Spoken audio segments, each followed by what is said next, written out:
Bonsoir à tous, soyez les bienvenus sur le plateau de la Source. Au sommaire de ce journal, la mobilisation du mouvement Soulagés mais pas tués à l'approche de l'examen de la proposition de loi sur la fin de vie, les 8 ans de la loi sur le droit au logement opposable, un texte encore trop peu appliqué, et puis l'abbaye Notre-Dame de Vivefontaine qui se dote d'une chapelle bioclimatique. Vous retrouverez ensuite Cyril Le Peigneux et ses deux invités. Alors Cyril, de quoi allons-nous débattre ce soir ? Alors dès mardi, la proposition de loi sur la fin de vie sera donc discutée à l'Assemblée nationale. Nous en parlerons avec Gérard Leclerc et Benjamin Rosier. On ouvre donc ce journal par une page bioéthique. Mardi prochain, les députés examineront la proposition de loi sur la fin de vie issue du rapport Claes-Leonetti. Cet après-midi, à l'approche de cette échéance très attendue, le mouvement Soulagés mais pas tués a donné la parole à des personnes qui ont été confrontées aux situations de handicap grave. Par rapport à notre parcours personnel et moi professionnel, puisque je suis médecin, ce qui m'a le plus choqué, c'est que dans certains services, à certains moments du parcours, notre avis n'a pas toujours été requis et les décisions auraient pu être prises si moi je ne m'y étais pas opposée par connaissance de cause. Donc j'ai été choquée par le fait que certainement d'autres malades n'ont pas pu aller dans le choix qui était le leur, faute d'avoir été écoutés ou entendus. Alors le nouveau texte d'aujourd'hui nous inquiète, Cyril et moi, et c'est pour ça qu'on s'est engagé dans le mouvement Soulagés mais pas tués, parce qu'il est trop directif. Il ne donne plus ni aux médecins ni aux patients la possibilité de changer d'avis. Et comme on sait que cette situation évolue et que quand on est bien pris en charge, parfois on peut changer d'avis, ça nous paraît très dangereux. Une autre mobilisation est prévue pour dimanche à Paris, le premier forum international pour l'abolition de la gestation pour autrui. Le mouvement de la Manif pour tous, à l'origine de cette initiative, dénonce en particulier les décisions de la Cour européenne des droits de l'homme qui encouragent à ses yeux la GPA. La Cour européenne en disant vous devez finalement régulariser tous ces enfants dans leur intérêt, et bien finalement créer un appel d'air en faveur de la gestation pour autrui. Et on voit bien quand même au fil de sa jurisprudence qu'elle est en réalité favorable, car il y a dans la Convention des articles, notamment 3 et 4 de la Convention, qui disent que nul ne peut être soumis à des traitements inhumains ou dégradants, que nul ne peut être tenu en servitude, en esclavage, et qu'elle pourrait très bien interpréter et recourir à ces articles de la Convention pour dire la GPA en elle-même est contraire aux droits de l'homme.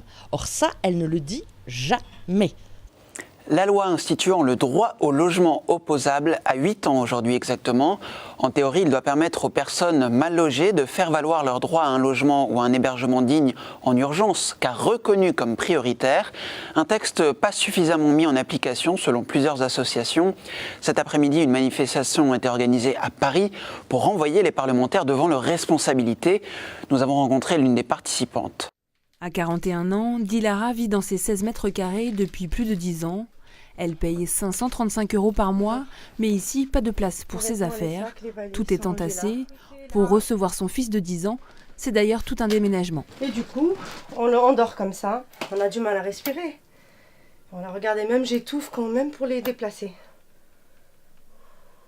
Mais ce qui inquiète le plus la jeune femme, ce sont l'état des lieux, sous le papier peint, des moisissures, au-dessus des placards, des cafards. Elle a été reconnue prioritaire droit au logement en octobre 2010. Dans ce document, la décision stipule qu'une offre de logement lui sera faite dans un délai maximum de 6 mois. Plus de 4 ans plus tard, Dilara n'a toujours aucune proposition. Ils m'ont dit 800 €, c'est pas un salaire pour avoir un logement social. C'est pour ça qu'elle s'est rendue à la manifestation d'aujourd'hui devant l'Assemblée nationale. L'association Droit au logement, la Fondation Abbé Pierre et le Secours catholique ont rassemblé des ménages prioritaires au DALO pour rappeler aux parlementaires que c'est à eux de veiller à l'application des lois de la République. Le risque, c'est de voir un certain nombre d'acteurs publics dire « ouais, mais c'est pas possible cette loi ». Bien sûr que c'est possible. Si on veut le faire, on peut le faire.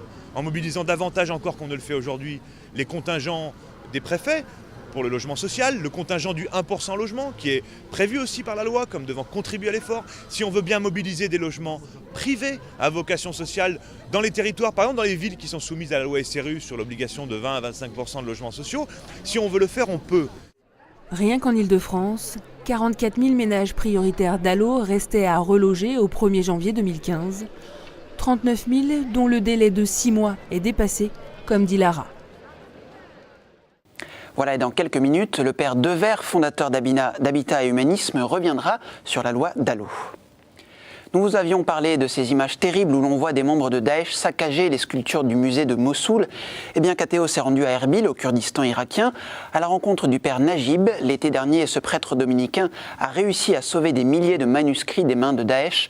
Aujourd'hui, dans un lieu tenu secret, le père Najib numérise ses ouvrages afin de conserver ce patrimoine. Il nous livre son sentiment après avoir vu les images du musée de Mossoul. C'est une civilisation de désert. Ils cherchent la mort. Ils cherchent la sécheresse. Et donc c'est quelque chose qu'ils ne veulent pas avoir la culture pour les autres ni pour eux-mêmes. Ces gens-là sont là pour dévaster tout, pour détruire tout, mais ils ne travaillent pas seuls. Les Daesh ne sont pas des extraterrestres, ne sont pas venus du ciel, mais ce sont des gens qui sont là parce qu'il y a des groupes mafieux derrière eux qui veulent justement mettre la main sur ce patrimoine qui est en Orient. Détruire ces statues, détruire les bibliothèques, détruire le patrimoine, ça veut dire tuer d'une manière indirecte les êtres humains en même temps. À partir de mai prochain, une exposition présentera des facsimilés de ces manuscrits aux Archives nationales de France grâce au travail des Dominicains. KTO reviendra sur cette opération au printemps. Un beau geste de reconnaissance de la part de l'Église syriaque envers l'action de l'œuvre d'Orient et de son directeur, Monseigneur Pascal Golnisch. Samedi, au Liban, il sera ordonné co-évêque de cette église par le patriarche Monseigneur Younan. Au fil de ces derniers mois, avec l'aggravation de la situation des chrétiens d'Orient, Monseigneur Golnisch est devenu l'un des Français les plus consultés pour son expertise sur le terrain. Puis dimanche, nous célébrerons la Journée internationale de la femme. À l'approche de cette date, nous sommes allés à la rencontre de deux femmes qui exercent leur activité au sein de l'Église. La dominicaine Véronique Margron enseigne la théologie à Angers. Véronique Fayet, quant à elle, est la première femme à diriger le Secours catholique depuis sa fondation il y a 70 ans. Témoignage. Si on regarde sur 50 ans, oui, c'est incontestable. Si on regarde sur une échelle très courte, d'une petite dizaine d'années, c'est plus difficile à dire parce que c'est encore une fois un tableau très diversifié, très contrasté selon les diocèses et selon les églises locales. Maintenant, je pense que plus la situation des femmes s'améliore dans le monde, plus de toute façon, ça fera bouger la place des femmes dans l'Église. Parce que l'Église n'est nulle part ailleurs que dans les sociétés humaines, et il y a forcément, et heureusement d'ailleurs, une porosité, et donc ça ne peut pas ne pas avoir une influence. Donc tout cela est d'abord utile à moins de brutalité dans ce monde, ce qui ne serait pas une mince affaire, et ne sera pas sans avoir des conséquences sur la place de ces mêmes femmes dans notre Église. Mon élection en tant que présidente, c'est aussi le fruit de la bénédiction de la Conférence des évêques de France, qui a voulu aussi qu'il y ait une femme à la tête du Secours catholique. Donc les choses sont en train de bouger. Un petit peu lentement à mon sens. Il n'y a pas de différence sur le terrain. Il faut juste aimer ce qu'on fait. Il faut juste être compétent. Voilà, prendre le temps de se plonger dans les dossiers, prendre le temps d'écouter. Et ça, je veux dire qu'on soit homme ou femme, on le fait de la même manière. C'est vrai que je constate que dans les grandes associations caritatives, il y a encore beaucoup d'hommes à la présidence, au secrétariat général et très très peu de femmes. C'était un de mes étonnements. Je pensais qu'il y avait plus de femmes en responsabilité dans le secteur social qui est soi-disant féminin, mais pas au poste de responsabilité, curieusement. Dans l'agenda du pape François pour les jours à venir, une messe qu'il célébrera samedi dans la paroisse d'Ognissanti à Rome. C'est dans cette même paroisse que 50 ans plus tôt exactement, le pape Paul VI célébrait la première messe en italien dans le contexte de la réforme liturgique du Concile Vatican II.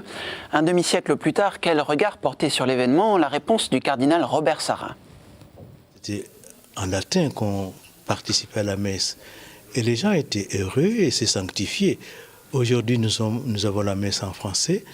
Ça ne veut pas dire que nous sommes en rien avec Dieu. Ça demande donc une expérience personnelle. Peut-être que nous insistons trop sur des questions uniquement rituelles, au lieu d'ouvrir le cœur de l'homme à Dieu. Certes, c'est important le rite, mais le rite qui ne signifie pas vraiment le rapprochement du cœur de l'homme à Dieu ne signifie rien du tout. Et je regrette que ce soit encore un lieu de bataille, la liturgie. Ça devait être plutôt un lieu de réconciliation, un lieu de rapprochement de toute l'humanité dans un rapport personnel avec Dieu. Vous pouvez retrouver sur notre site internet ktotv.com l'entretien que nous avons réalisé avec le cardinal Sarah à l'occasion de la sortie de son livre « Dieu ou rien ». Samedi également, le pape François rencontrera les membres du mouvement Communion et Libération, à voir en direct sur KTO à 11h30. Et puis lundi, le pape François recevra le couple royal belge. Il s'agira de la première visite au Vatican du roi Philippe depuis son accession au trône en juillet 2013. Programmée pour le 12 décembre dernier, cette visite avait été annulée en raison du décès quelques jours plus tôt de l'ancienne reine des Belges, Fabiola. On va parler art et foi maintenant. Samedi, à l'abbaye Notre-Dame de Vivefontaine en Champagne, une chapelle bioclimatique sera donc bénie par l'évêque de Châlons-en-Champagne, Monseigneur Louis. La construction de ce lieu de culte, qui sera à peine achevé, a obéi au principe du développement durable. Explication. C'est un projet qui date de quelques années à peine après notre arrivée ici sur ce lieu, en 1990. On s'est aperçu qu'on serait très limité avec la chapelle actuelle qui est au 2e étage du bâtiment. Elle n'est plus aux normes de sécurité, d'où la réflexion d'un lieu de prière plus approprié. Alors cette chapelle est particulière parce qu'elle répond aux normes du BBC, donc bâtiment basse consommation. On a une isolation avec 30 cm de laine de verre, on a un plancher chauffant et on a une exposition sud qui est particulièrement ensoleillée. Donc on a chaud dans notre chapelle. On attend avec grande impatience cette inauguration. On pense surtout aux donateurs qui, depuis plus de 20 ans, en fait, donnent.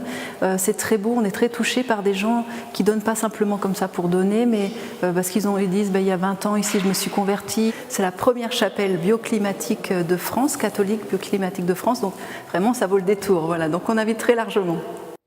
Vous avez pu voir sur ces images le vitrailliste qui a participé à la décoration de la chapelle. Il sera l'invité de l'émission VIP du samedi 28 mars prochain. Au chapitre des nominations, Monseigneur Giraud, jusqu'à présent évêque de Soissons, Laon et Saint-Quentin, succède à Monseigneur Patnôtre comme évêque de Sens et Auxerre et prélat de la Mission de France. Le pape l'a officiellement nommé il y a quelques heures. Depuis 2011, Monseigneur Giraud est aussi président du Conseil pour la communication de la Conférence des évêques de France. Voilà, je vous invite maintenant à découvrir ce que la presse chrétienne nous propose cette semaine.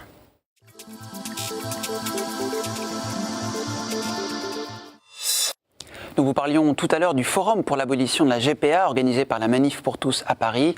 La présidente du mouvement, Ludovine de la Rochère, est interrogée cette semaine par France Catholique. Ne pas oublier les chrétiens persécutés dans le monde entier, c'est le cri d'alarme de Famille chrétienne à la veille de la semaine d'hommage pour ces chrétiens organisée par l'Aide à l'Église en détresse. Réforme propose cette semaine un focus sur le groupe terroriste État islamique. Au sein de la nébuleuse djihadiste mondiale, son prestige est en passe de supplanter celui d'Al-Qaïda, affirme l'hebdo protestant.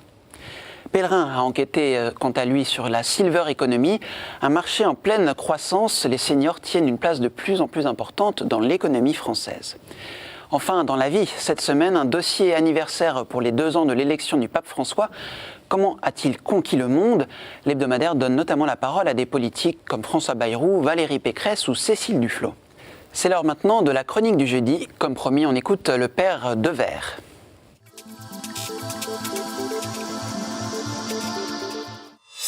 Bonjour. Je vais m'entretenir avec vous, si vous le voulez bien, de l'anniversaire du DALO, du droit au logement opposable, voté le 5 mars 2007 à l'unanimité par l'ensemble des représentants de la nation. C'est tellement rare que cela vaut la peine d'être souligné. Ça souligne aussi d'ailleurs que cette loi, si elle a été votée ainsi, c'est qu'elle marquait une sorte de grande urgence de trouver des réponses adaptées à ce drame du mal logement. Est-ce que le DALO est une réponse ? C'est à la fois oui et non. Oui, au sens où ça marque, en fait, ça participe, c'est pas simplement un dispositif, ça participe en fait au droit de l'homme. Chacun est reconnu, dès lors qu'il est en situation régulière, à pouvoir disposer d'un logement décent. Mais naturellement, c'est pas parce qu'on vote une loi que pour autant, en fait, il y aura l'opposabilité au regard de ce droit. Et on s'aperçoit qu'aujourd'hui, 44 000 personnes devraient bénéficier, 44 000 foyers devraient bénéficier finalement de ce DALO. Et malheureusement, l'État est condamné à partir de sa loi. Donc c'est quand même un peu triste de voir une nation qui vote des lois, mais qui est dans l'incapacité de pouvoir les faire respecter. La démocratie, dans cette perspective-là, est en danger. Mais c'est aussi en fait un drame au regard d'une situation tout à fait difficile. Dans le même temps, c'est une invitation à entendre aussi les maires des communes qui disent « mais attention, qui c'est qui vient dans nos communes, en tout cas ces communes en grande difficulté, eh bien ceux qui pourraient bénéficier de ce DALO ». Et donc ça n'a fait qu'ajouter à la fragilité de ces quartiers. On voit bien qu'il y a une invitation aujourd'hui à travailler sur l'aménagement du territoire, de travailler aussi pour un meilleur équilibre au regard des quartiers. Et c'est bien à cet équilibre qu'Habitat Humanisme travaille. Allez, venez nous soutenir pour qu'en fait ce droit au logement soit un droit au logement qui puisse être appliqué et aussi dans le respect de tous. Merci Père et à bientôt. Le moment est venu de passer le relais à Cyril Le Peigneux et ses invités. Quant à moi, je vous retrouve mardi prochain. Très bonne soirée à tous.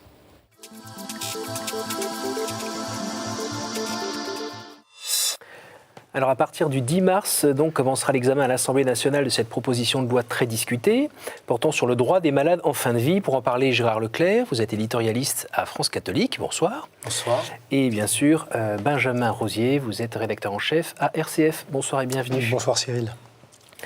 Alors concernant la fin de vie, on voit bien que les thèses des partisans de l'euthanasie sont bien relayées, tandis que celles de ses opposants, de ses éveilleurs de conscience, sont proportionnellement moins audibles.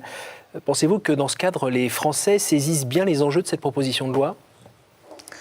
C'est difficile à dire, parce que vous venez de l'indiquer, le jeu n'est pas égal.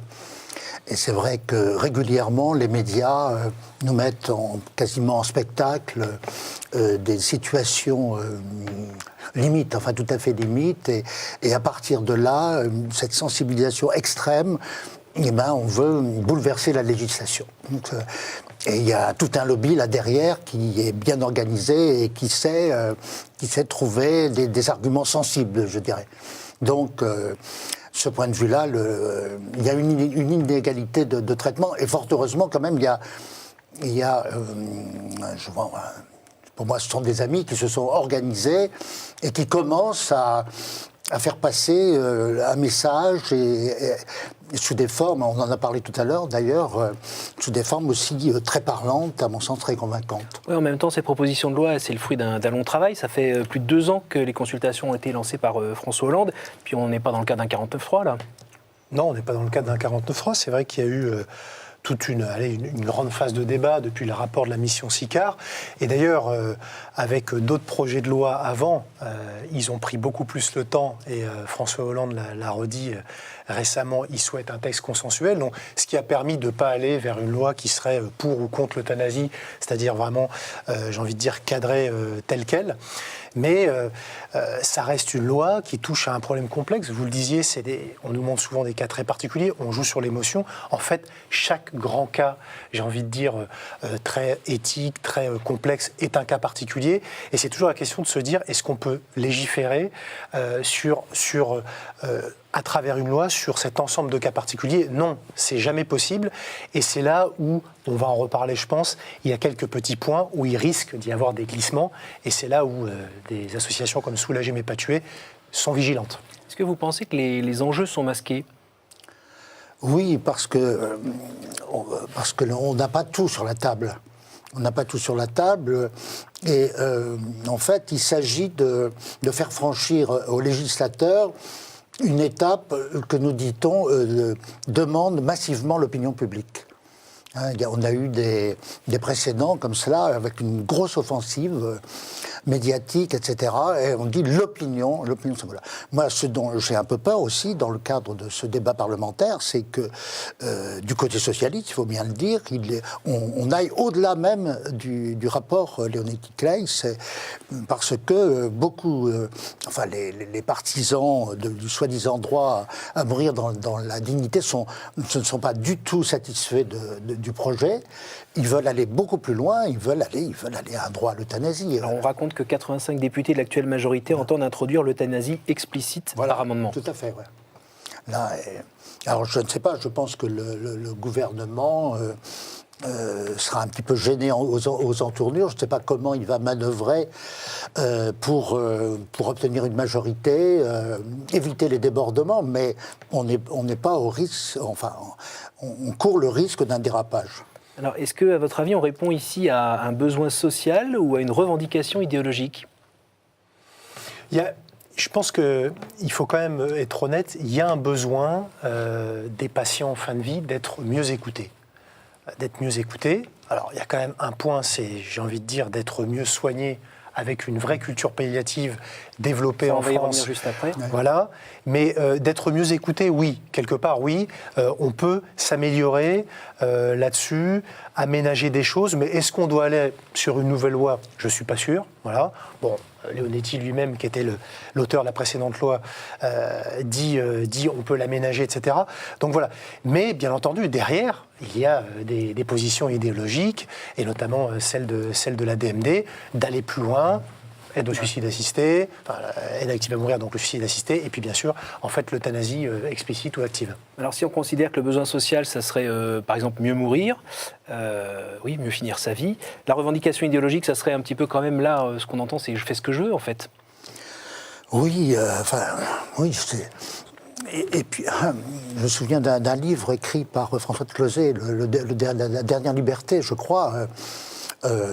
C'est là où on trouve l'idéologie, une certaine philosophie de la vie, et que moi je crois carrément transgressive, parce que atteindre à la vie, au principe de la vie, c'est extrêmement grave en fait. Parce qu'il y a toute une culture en fait qui passe derrière. Moi j'avais écouté avec beaucoup d'attention ce qu'avait dit le cardinal Lustiger il y a bien des années déjà à ce propos.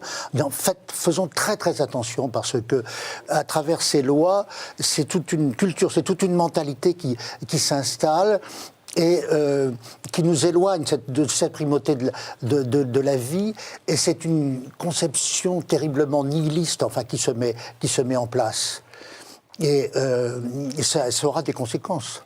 Une jeune fille qui est en chagrin d'amour, etc., bon, effectivement, le suicide, la perspective du suicide deviendra plus naturelle dans ce type de culture. Alors, oui, pour compléter, c'est vrai qu'au nom d'une liberté, ou d'une pseudo-liberté, a décidé de sa vie ou de sa mort, de la pousser jusqu'au bout, mais c'est une liberté d'abord individuelle. On est encore face à des questions où on parle de droits individuels, mais quel est le bien commun pour notre société ? Parce que tous ces gens-là sont en relation. Il y a des relations, ils sont en famille, ils ont des proches. Et c'est là où cette espèce de revendication d'une liberté pure et dure de décider de sa vie ou de sa mort cogne tout de suite sur la réalité qui est qu'on n'est pas seul au monde. Alors vous parliez de soins palliatifs tout à l'heure. Dans son rapport annuel 2015, la Cour des comptes a réitéré ses recommandations de maintenir une politique clairement identifiée de développement des soins palliatifs et de donner la priorité à la diffusion des prises en charge palliatives à domicile et dans les EHPAD. Alors, comment expliquer que le développement des soins palliatifs ne soit pas plus rapide sur notre territoire ? Il y a plusieurs, il peut y avoir plusieurs raisons. Déjà, je pense que ça a été énoncé, mais il y a jamais eu réellement une volonté, puisque ce droit-là, en effet, il existe depuis 1999. Ça, c'est une première chose. Bien sûr, il y a toujours des questions budgétaires, etc. Mais là, il ne faudrait pas justement qu'on ait finalement une législation au rabais. Il faut d'abord développer cette culture palliative, parce qu'il faut le dire quand même, il y a cette demande des patients en fin de vie de soulager une souffrance, voilà, de se sentir écouté et finalement ainsi accompagné de pouvoir mieux vivre aussi sa fin de vie. Là, on parle de choses existentielles, psychologiques, c'est pas seulement que la souffrance physique, mais en effet, pas assez développé, donc il serait temps de le faire. Moi, ce que j'espère, c'est qu'on va arrêter d'être dans l'incantation et que ça va réellement être le cas, parce que sinon, j'ai envie de dire, c'est d'abord le premier point. Le reste, ça sera toujours des cas, entre guillemets, particuliers. Il faut vraiment développer cette culture palliative en France. Alors, dernière question. Pour vous, qu'est-ce qui va se jouer à partir de mardi prochain à l'Assemblée ? Alors, ce qui va se jouer, c'est de savoir si on va vers la transgression, si on va aller progressivement vers une situation à la belge. Et on voit très clairement ce qui se passe en Belgique avec l'euthanasie pour les mineurs, avec maintenant un prisonnier qui va demander d'être tué. Enfin, c'est quand même le rétablissement de la peine de mort par ce biais-là. Moi, je crois que ça commence à se faire d'ailleurs, mais on aurait intérêt à avoir une bonne information sur ce qui se passe réellement en Belgique. On nous peint la situation belge sous les plus belles couleurs. En fait, il s'agirait de bien savoir ce qui s'y passe Et je crois qu'il commence à y avoir des films, etc., des éléments d'information qu'il faudrait diffuser. En effet, ce qui va se jouer, c'est cette intention. Quelle intention va avoir le législateur, juste sur un cas précis, par rapport à ce nouveau droit peut-être à une sédation profonde et continue en phase terminale? Est-ce que l'intention ce sera de soulager? Dans quel cas? Avec un cadre bien défini, des garanties? Ou est-ce qu'au fond ça va être un nouveau droit qui va être un petit peu indépendant de tout le reste? Et là, on risque de dériver en effet vers une euthanasie déguisée. Eh bien, nous serons attentifs à ce qui va se passer à partir de mardi et puis les jours qui vont suivre à l'Assemblée nationale. Merci tous les deux pour votre présence et votre apport à la réflexion. Merci à vous tous pour votre présence. Rendez-vous mardi prochain. Vous pouvez vous revoir évidemment ce programme sur ktotv.com. Bonne soirée à tous.